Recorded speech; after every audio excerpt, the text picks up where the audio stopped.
First of all, good morning to all students. In the last video of class 12 business studies, we discussed chapter number 6, that is staffing. You know very well there are basically 5 functions of management which involves planning, organizing, staffing, directing and control. Planning is a process of deciding in advance what is to be done, when, how and by whom. It bridges the gap between present and future position that the management wants to achieve. Whereas organizing, it is a process of assigning duties, grouping tasks, establishing authority and allocating resources required to carry out a specific plan. The organizing function results in creation of an organizational structure. And the third step of function of management is a staffing. Staffing is a process of filling all positions in an organization with adequate and qualified personnel. It ensures that right people with the right qualification are employed at the right place.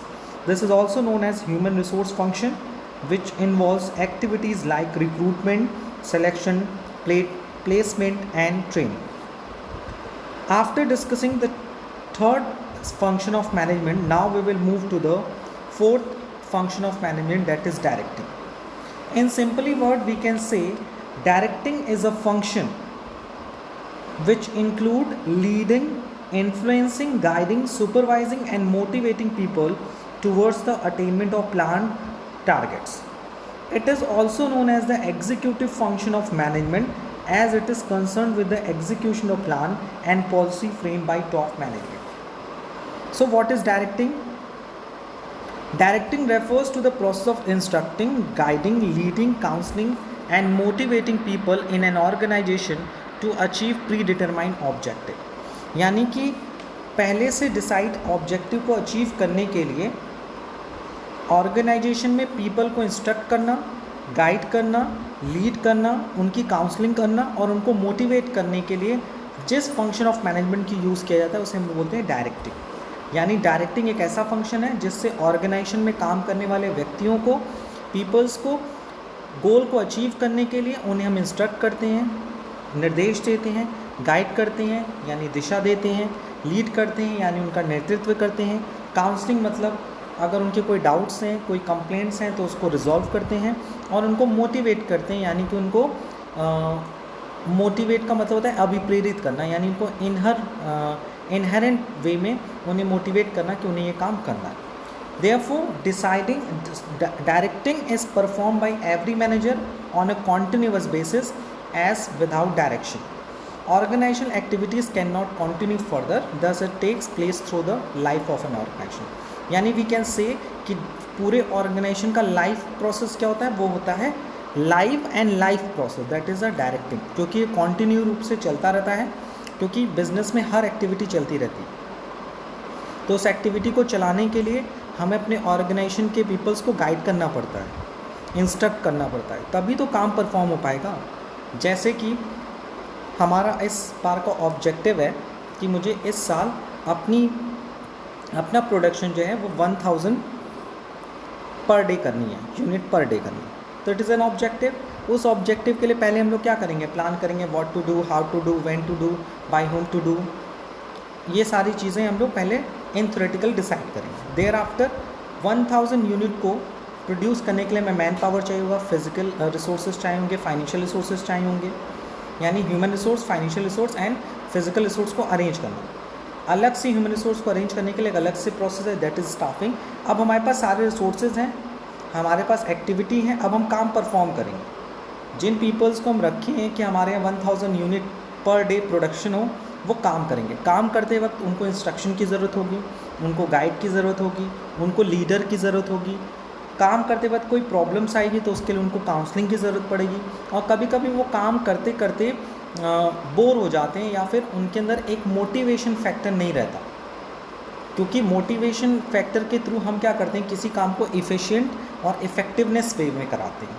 So I hope what is a basic meaning of directing you know very well. With the help of directing function of management, we instruct, guide, lead, counsel and motivate the people who work in an organization to achieve a predetermined objective. The second important topic related to this chapter, that is features or characteristics of directing. They are basically various features of directing, but हम लोग कुछ features पे discuss करेंगे. जैसा first feature is initiate action.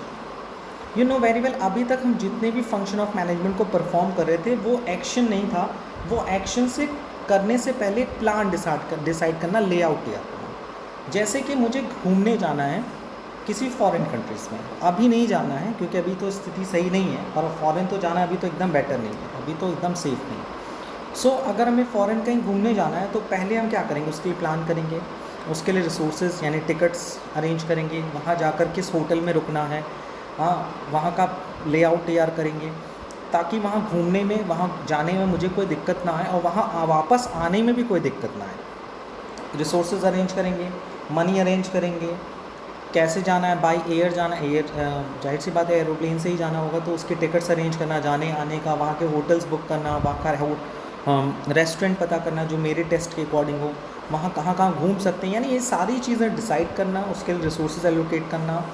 हो सकता है हम कुछ अपने साथ कुछ लोगों को लेके जाएं जो कि मेरी हेल्प करें उस देश को घूमने में. अब यहाँ तक हो गया, ये तो सिर्फ और सिर्फ तैयारी चल रही थी ना. काम कब स्टार्ट होता है, काम स्टार्ट होता है इसी प्रोसेस में, डायरेक्टिंग प्रोसेस में, यानी डायरेक्टिंग में ही एक्चुअल काम परफॉर्म होता है. सो अभी तक जो मैंने प्लानिंग की, ऑर्गेनाइजिंग की, स्टाफिंग की, उसका एग्जीक्यूशन कहाँ होता है, in the function of management, that is directing. So directing is an execution function of management while the other function prepare a setting for action. Directing initiate action in the organization, therefore a manager has to perform this function according to the plan, organizing, staffing and control.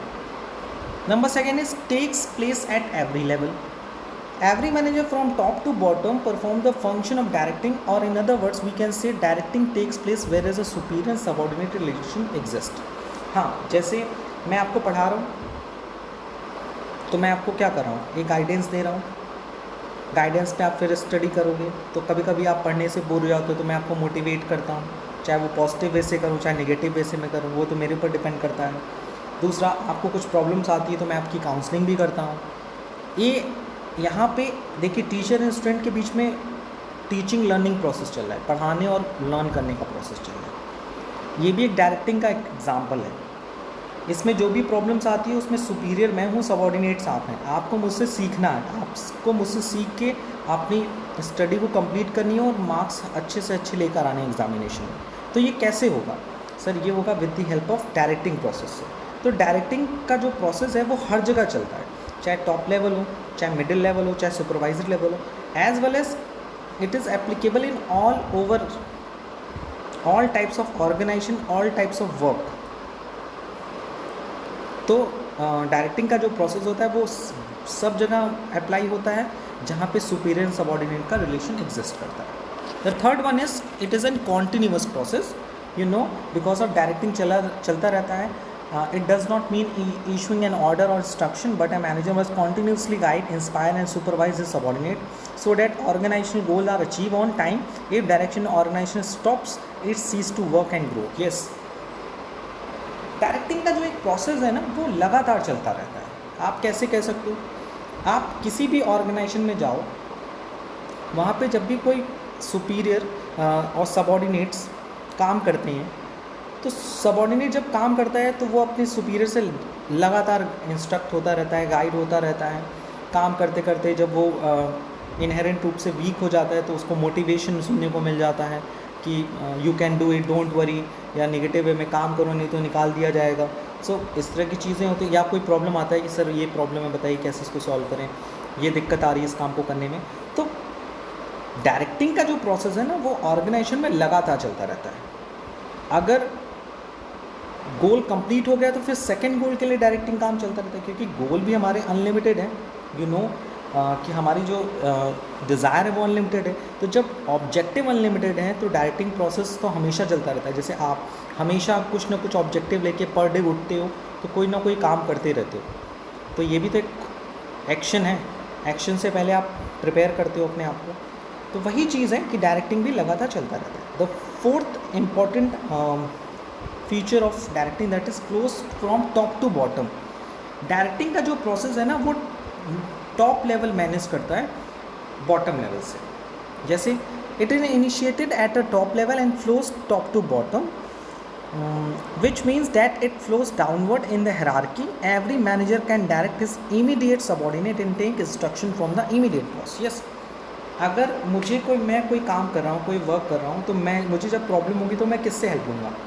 अपने lower level employ से कि अपने upper level of employ? Sir जाहिर सी बात है upper level से नहीं। तो डायरेक्टिंग का जो फंक्शन होता है वो जनरली अपर लेवल की तरफ से मैनेज किया जाता है। अपर लेवल ऑफ मैनेजमेंट ये आपको गाइड करता है, इंस्ट्रक्ट करता है, मोटिवेट करता है, काउंसल करता है, ताकि आप अपने ऑब्जेक्टिव को ईजिली अचीव कर लो। So therefore 4 important features or characteristics of directing process, that is initiative, takes place at every level, continuous process and flows from top to bottom, because directing governed by the top level on the bottom level.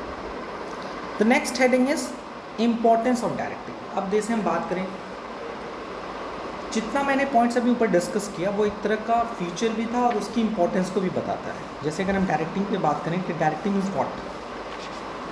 So directing means it is a process in which we motivate, guide, lead, counsel to the employees of the organization to achieve a predetermined objective. So when we are talking about the importance of directing, so we can say because directing process is related to the action. अभी तक planning, organise, staffing में सिर्फ हमने preparation की है, असली काम तो डायरेक्टिंग में स्टार्ट हो रहा है। तो सबसे बड़ा इंपॉर्टेंट क्या है? द फर्स्ट इंपॉर्टेंस है initiates action. Directing is the execution function of converting plans into action, यानी प्लान को हम कन्वर्ट करते हैं एक्शन में। अभी तक जो तैयारी की उसको हम लोगों ने करके दिखाया, करने लगे। While the other function prepare a setting for of action, it initiate action in the organizer for the achievement of predetermined goal. Second one, integrates employee efforts. It is very important, very important points of directing. With the help of directing, manager integrate individual efforts toward the achievement of organizational goal. देखिए, एक organisation में कई सारे employees काम करते हैं और हर employees का अपना अपना एक गोल होता है, और जब हम उन सारे गोल्स को मिला देते हैं तो बन जाता है ऑर्गेनाइजेशनल गोल। यानी पहले हम गोल डिसाइड करते हैं, फिर गोल को हर लेवल पे उनकी कैपेबिलिटी, उनकी रिस्पॉन्सिबिलिटी के अकॉर्डिंग डिस्ट्रीब्यूट कर दिया जाता है। वे सारे गोल्स को परफॉर्म करते हैं, अचीव करते हैं with the help of directing process. So वो कंप्लीट होकर बन जाता है organizational. So with the help of directing process we integrates the employ efforts, यानी एम्प्लॉयज़ एफर्ट्स, जितने भी एम्प्लॉयज़ हमारे ऑर्गेनाइजेशन में काम कर रहे हैं सबको जोड़ा जाता है। It ensures that all individuals work for the benefit of the organization by establishing harmony between organization and personal. अभी तक हम लोग सिर्फ थ्योरेटिकली बात कर रहे थे कि ये होना चाहिए, वो होना चाहिए, ये होना चाहिए, but in the directing process में ही असली ये डिसाइड होता है कि किस तरह से हम ऑर्गेनाइजेशनल गोल और इंडिविजुअल्स गोल्स के बीच में कोऑपरेशन बना के रखें, कोऑर्डिनेशन बना के रखें। Number 3 is provide leadership. You know very well कि डायरेक्टिंग प्रोसेस में ही क्या होता है, हम अपने एम्प्लॉयज़ को लीड करते हैं। देखिए, लीडर करना, सुपरवाइज करना, इंस्ट्रक्ट करने में बड़ा अंतर होता है। जब हम लीडरशिप की बात करते हैं ना, तो ये एक होता है, ये ऑप्शनल होता है। अगर हम किसी लीडर को फॉलो कर रहे हैं ना, तो इसका मतलब ये नहीं कि हम मजबूरी में फॉलो कर रहे हैं, लेकिन हम किसी के इंस्ट्रक्शन को फॉलो कर रहे हैं तो हो सकता है कहीं ना कहीं कोई मजबूरी हो। तो डायरेक्टिंग का सबसे इम्पॉर्टेंट पार्ट ये है कि ये हमें एक लीडर प्रोवाइड करता है। जब हम काम करते हैं तो उसी ग्रुप ऑफ एम्प्लॉयज़ में कोई ऐसा बंदा हमको मिलता है जो किसी काम को करने में हमें लीड करता है। जो टॉप लेवल है वो तो हमें सुपरवाइज़ करता है, इंस्ट्रक्ट करता है, वो तो करता ही करता है, लेकिन हो सकता है उसी ग्रुप में कोई ऐसा बंदा हो जिसके साथ हमारा कंफर्ट होता है और उसको हम अपना लीडर चूज़ करते हैं। लीडर की हेल्प से हम अपने काम को एज मोटिवेट होके करते हैं, क्योंकि हम अंदर से उसको एक्सेप्ट करते हैं। जैसे आज अगर हम बात करें कि हमारे प्राइम मिनिस्टर की बात करें, तो आज सब लोग को प्राइम मिनिस्टर क्यों इतने ज़्यादा अच्छे लगते हैं? बिकॉज उनकी लीडरशिप क्वालिटी बहुत अच्छी है। वो पहले हमारे लीडर हैं, फिर वो हमारे इंस्ट्रक्टर हैं, गाइडर हैं। लेकिन प्रीवियस कई सारे प्राइम मिनिस्टर को देखा जाए तो उनमें पहले था कि वो हमारे क्या हैं, सुपरवाइज़र हैं, इंस्ट्रक्टर हैं। पहले इसलिए नहीं होता था, अब हम क्या करते हैं, उनको खुद से अपनाते हैं, क्योंकि उन्होंने मेरे पर कोई इम्पोजन नहीं रखा हुआ है, कंपल्सन नहीं रखा है कि मुझे फॉलो करिए। लीडरशिप की यही क्वालिटी होती है। और डायरेक्टिंग प्रोसेस में हमें लीडर मिलता है which helps to them to identify their potential and realise their talent, capabilities and leading to growth. The third one is introduce changes. अगर हम बात करें तो डायरेक्टिंग प्रोसेस से ही हम अपने बिजनेस में चेंजेस को अप्लाई कर सकते हैं। चेंज लाना, कहते हैं ना, चेंज बहुत लोग लाते हैं, बातें बहुत लोग करते हैं, लेकिन चेंज लाता कौन? जो डायरेक्टिंग प्रोसेस में चेंज को अडॉप्ट करते हैं। तो changes in an organization are usually resist by employees. Through effective direction a manager can explain the purpose and benefit और offer incentive to adopt such changes to employees.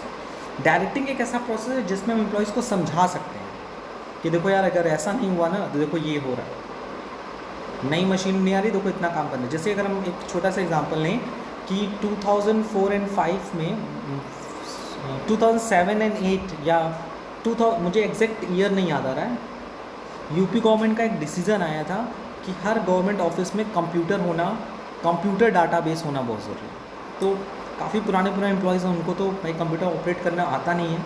ये शायद incident हुआ था 2009 से लेके 2015 के बीच में, एग्जैक्ट डेट मुझे ये नहीं आता। तो यूपी गवर्नमेंट ने डिसीजन लिया, तो लोगों ने रेजिस्ट करना स्टार्ट कर दिया उसका। भाई जाहिर सी बात है, चेंज आता है तो लोग उसको क्या करते हैं, मना करते हैं कि अरे यार ये कैसे होगा, क्या होगा, क्या नहीं होगा। तो कहीं अपोजिशन झेलना पड़ता है किसी भी डिसीज़न को, किसी भी चेंज को हम एक्सेप्ट नहीं कर पाते कि गवर्नमेंट ऑफिस में कंप्यूटर होगा तो वहाँ के एम्प्लॉयज़ कहें कि अरे हमें तो कंप्यूटर चलाने आता नहीं, हम तो 50 साल के हो गए हैं, 60 साल के हो गए, हमें कंप्यूटर कैसे चलाने आएगा। फिर जब वो चेंजेस इम्प्लीमेंट हुआ ना, तो लोग जब काम करने लगे तो थोड़ा मोड़ा काम तब धीरे धीरे वो एक्सपीरियंस्ड हो गया, आज लगभग काफ़ी साल हो गया। तो उनको खुद फील हुआ, यानी डायरेक्टिंग प्रोसेस में उन्हें फील हुआ कि हम रिटेन जो रिकॉर्ड्स मेंटेन करते थे उसमें काफ़ी टाइम लगता था। अब कंप्यूटराइज डाटा है, ऑटोमेटिक फॉर्मेट रहता है, बट डिटेल पुट करनी होती है। लेकिन रिटेन डाटा में क्या होती है, उसका जो डाटा मेंटेन करना, उसके लिए अलग से एक रूम अपलोड करना बहुत मुश्किल हो जाता है। तो कंप्यूटर, एक छोटा सा कंप्यूटर, उसमें कितने सारे डॉक्यूमेंट्स पड़े हुए हैं। तो चेंजेस कभी कभी हमारे लिए बेनिफिशियल होता है, लेकिन ये पता कब चलता है?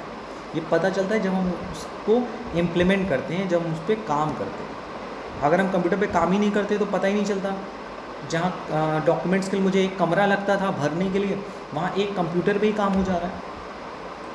ठीक है, इतना ज़्यादा वर्क नहीं करना पड़ रहा है, कंप्यूटर पे ईजिली वर्क हो जा रहा है। जहाँ किसी काम के लिए मुझे कितना दूर जाना पड़ता था, दौड़ना भागना पड़ता था, आज बैठे बैठे कंप्यूटर बैठे सारे काम हो जाते हैं।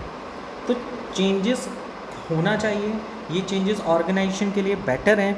ये कैसे पता चलेगा? ये पता चलेगा with the help of directing process. The fifth one is provides stability. Effective directing helps to develop cooperation and commitment on the part of subordinates. This provides stability to the organization and helps to achieve balance among various groups, activity and departments. एक अच्छा direction होगा ना तो एक अच्छी leadership, एक अच्छा guidance होगा, एक अच्छा इंस्ट्रक्शन होगा, एक अच्छा मोटिवेटर होगा, एक अच्छा काउंसलर होगा।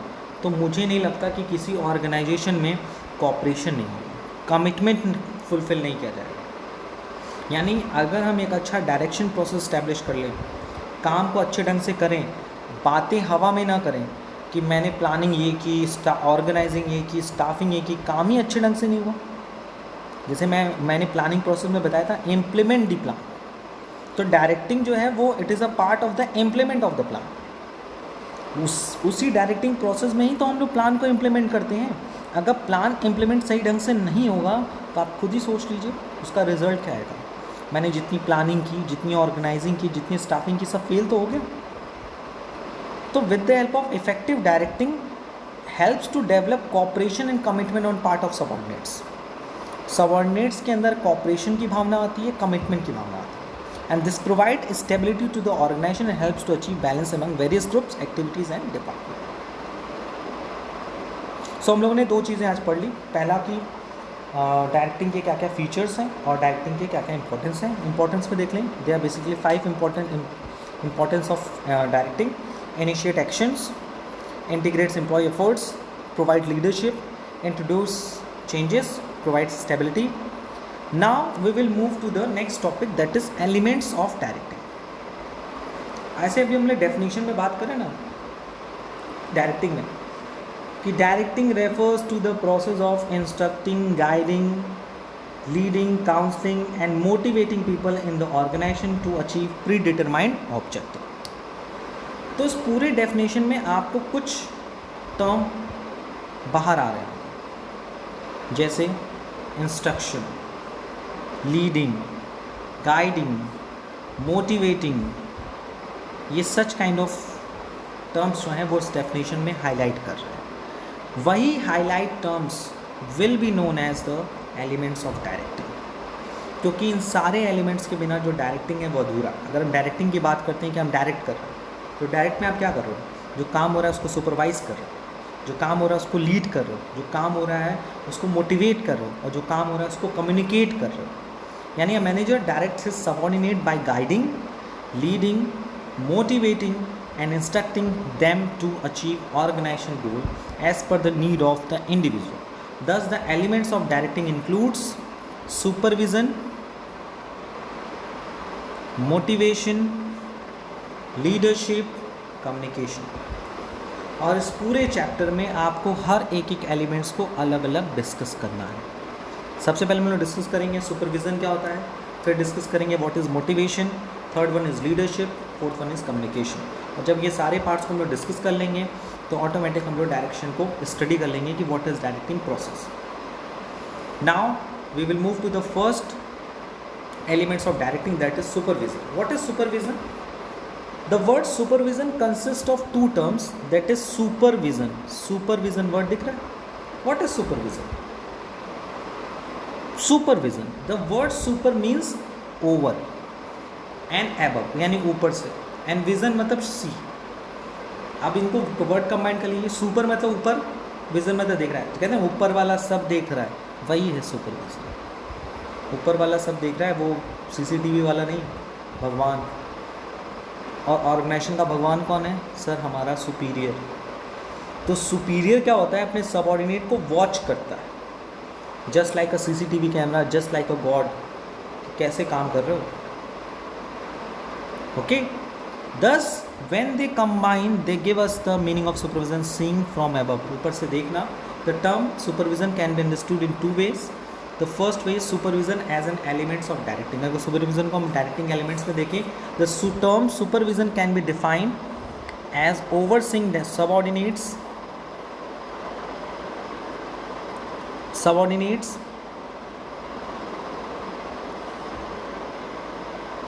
at work by their superiors. In other words, we can say that supervision means monitoring and observing the employees when they are performing their job in an organization and giving instruction to ensure optimum utilization of resources and achievement of targets. Supervision element है directing का, you know. तो supervision का मतलब क्या है? अगर worldly मतलब देखें तो seeing from above, ऊपर से देखना.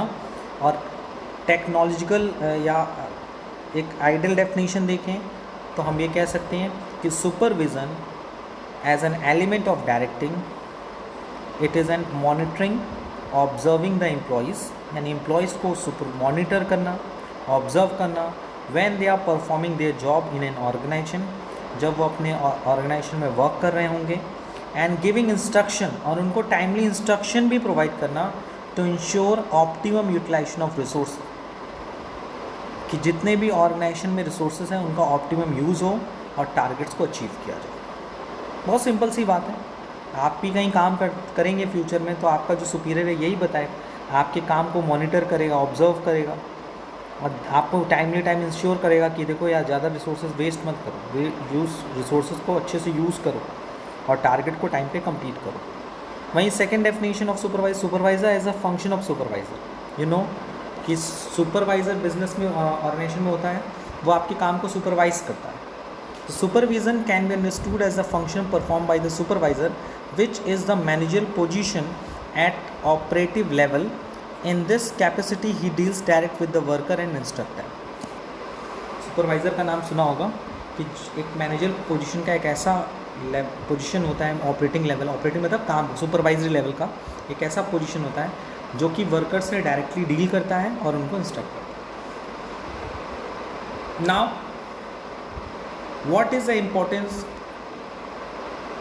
ऑफ सुपरविजन या फंक्शन ऑफ सुपरविजन? तो you know very well, supervision as a elements of directing, we can say it is an monitoring, observing the employees when they are performing their job in an organization and giving instruction to ensure optimum utilization of resources and achievement of target.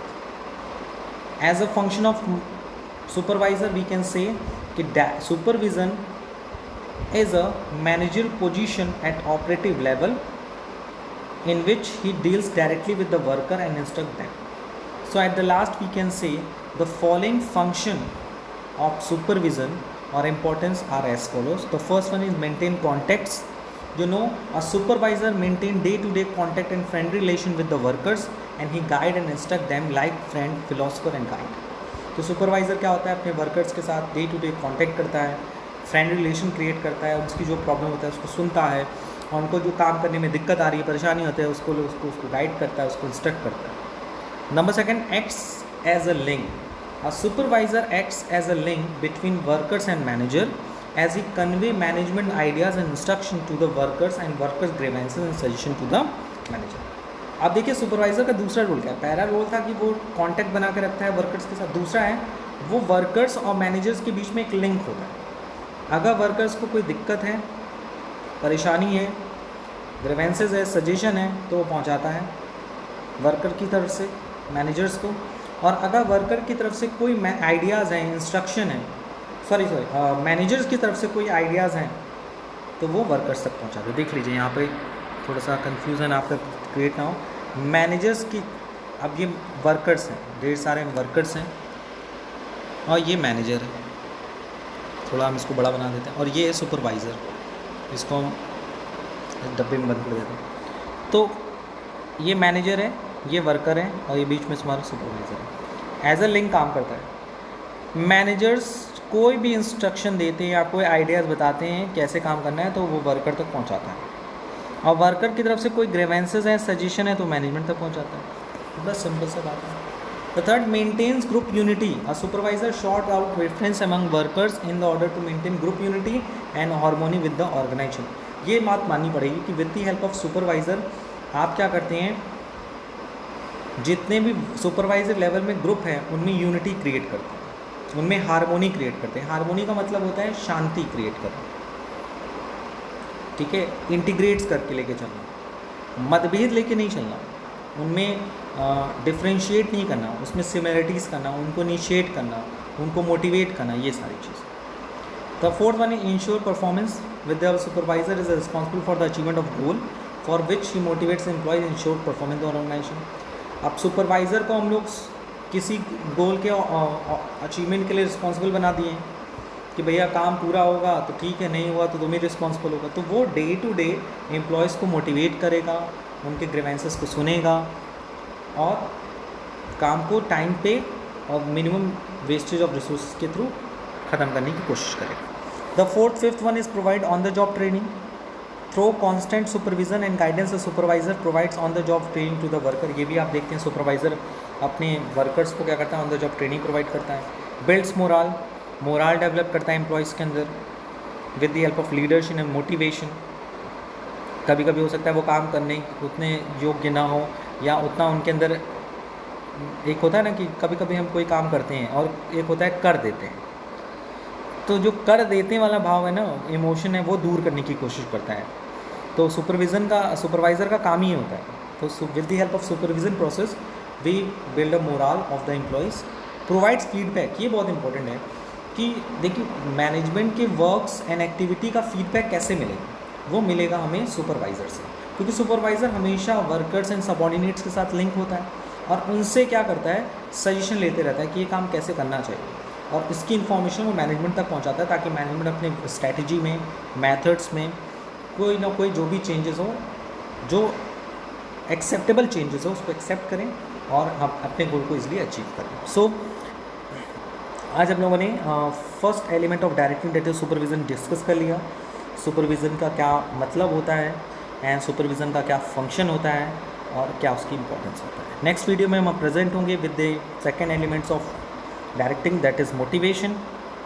If you have any kind of doubt or suggestion regarding this video, please ask me in the WhatsApp group or in the online classes. आज के लिए इतना ही। Thank you, thanks a lot.